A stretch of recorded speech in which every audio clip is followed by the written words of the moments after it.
الحمد لله الذي جعل صدورنا مشكاة لمصابيح الأنوار ونور قلوبنا بنور الإيمان ونصلي ونسلم على حبيبنا المجتبى المختار وعلى آله وأصحابه الأطهار. أما بعد فأعوذ بالله من الشيطان الرجيم. بسم الله الرحمن الرحيم. إن الذين قالوا ربنا الله ثم استقاموا تتنزل عليهم الملائكة ألا تخافوا ولا تحزنوا وأبشروا بالجنة التي كنتم توعدون. صدق الله العظيم. جناب صدر جلسہ، قائد جمعیت، رہبر امت، سالار قافلہ حریت حضرت مولانا فضل الرحمان صاحب، برادر مکرم جناب مولانا عبدالواسع صاحب، جمعیت علماء اسلام ضلع پشین کے عہدیدار، ذمہ داران، مرکزی اور صوبائی قائدین، پنڈال میں موجود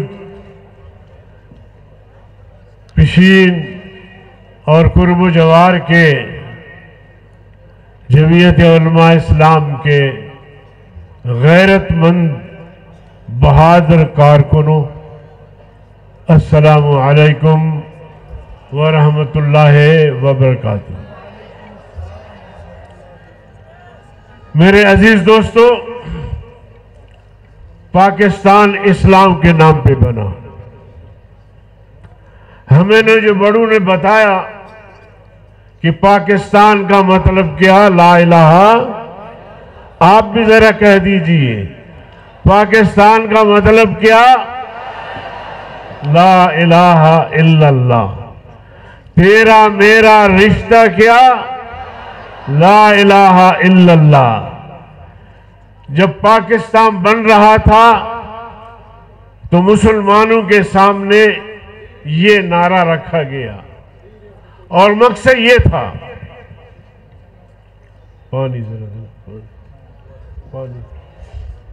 مقصد یہ تھا کہ اس تحریک کے نتیجے میں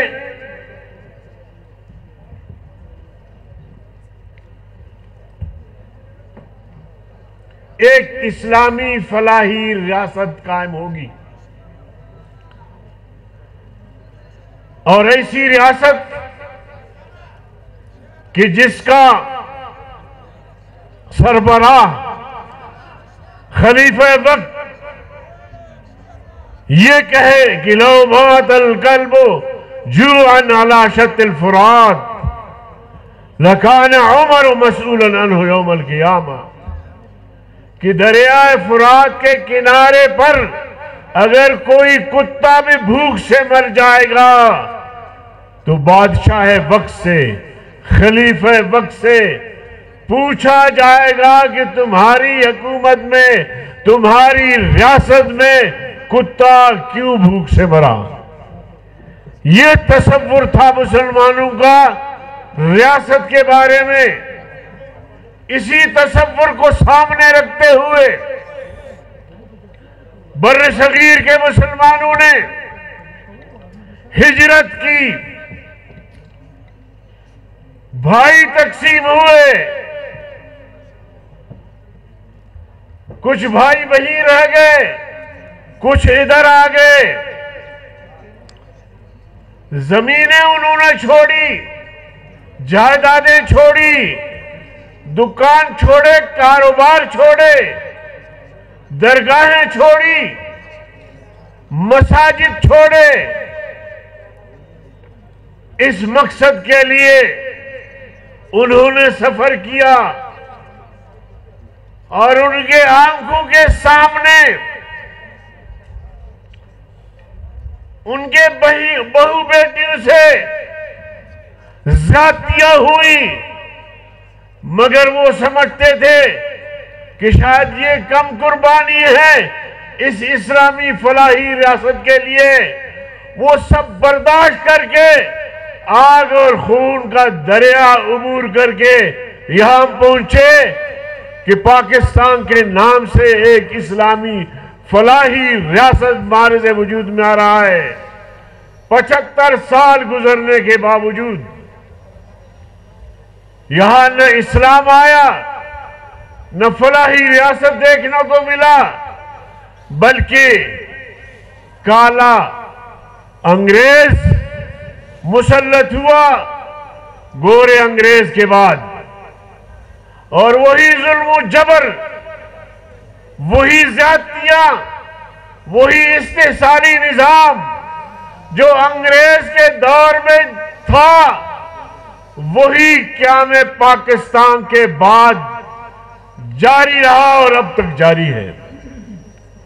الیکشن کے نام پہ ڈھونگ رچایا جاتا ہے، الیکشن کے نام پہ، جمہوریت کے نام پہ ڈھونگ رچایا جاتا ہے، اور جناب والا سسٹم میں کوئی تبدیلی نہیں آئی۔ ظلم و جبر کا بازار گرم ہے، ناانصافی کا بازار گرم ہے۔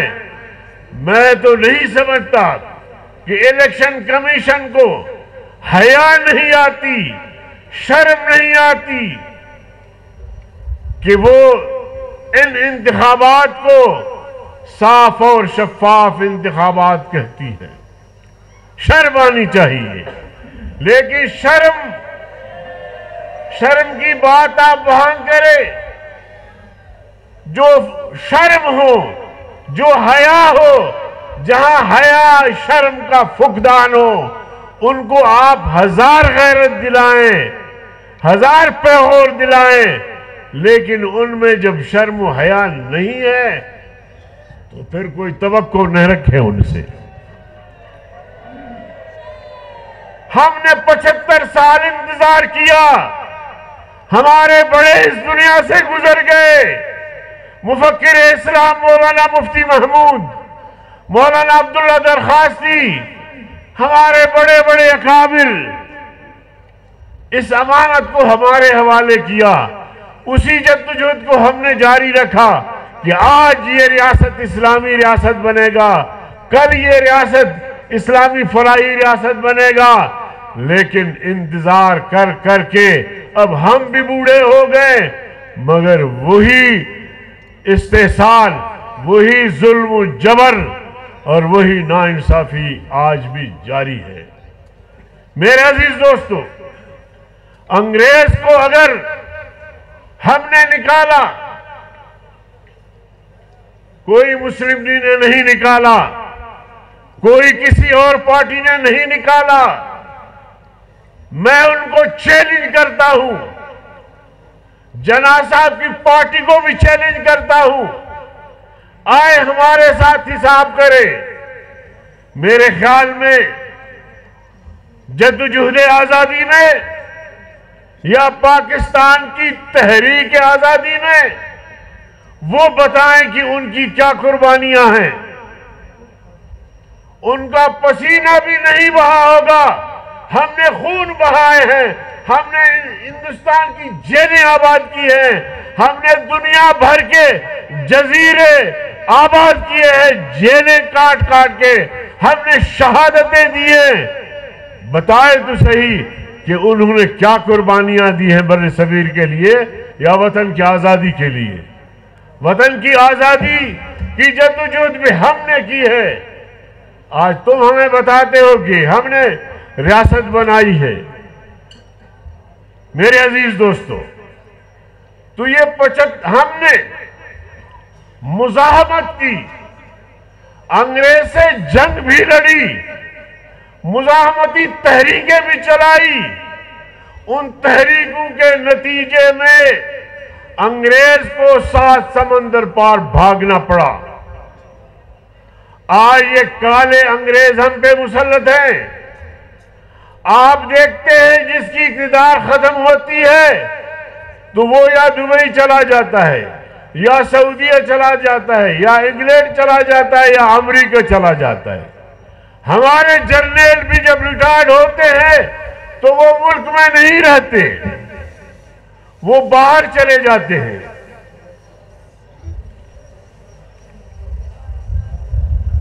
تو اب ہم نے ایسی تحریک، مزاحمتی تحریک،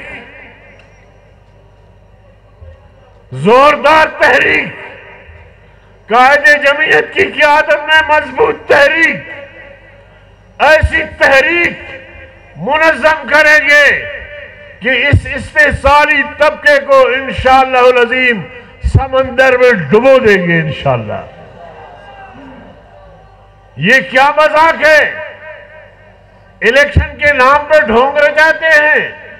میں جیت رہا ہوں، پبلک مجھے ووٹ کر رہی ہے، لیکن جب نتائج آتے ہیں تو بیچ میں سے کوئی اور نکلتا ہے، چوہا اور چوہا نکلتا ہے اور گیدڑ نکلتا ہے اور کوئی جانور جسے پبلک نے دیکھا ہی نہیں ہے وہ سامنے آ جاتا ہے. اس کو ہار ڈالتے ہیں، ڈھول بجاتے ہیں، جیت گیا ہے. حیا نہیں آتی ان کو. تو میرے عزیز دوستو، کب تک ہم برداشت کریں گے؟ برداشت کی بھی حد ہوتی ہے. ہم نے اس ملک کو اسلامی فلاحی جمہوری ریاست بنانے کے لیے اب ہم ان قوتوں پر آخری وار کریں گے، چھوڑیں گے نہیں ان کو. جیسے میرے ساتھیوں نے کہا، اس میں اگر جام شہادت آتی ہے تو اس کے لیے بھی تیار. قیدیں کاٹنی ہوتی ہے، ماضی میں بھی کاٹے ہیں، اب بھی تیار ہیں انشاءاللہ. اور اسی طرح قائد نے جو بھی فیصلہ، جو بھی حکم کیا، ہم اکیلے کافی ہیں انشاءاللہ.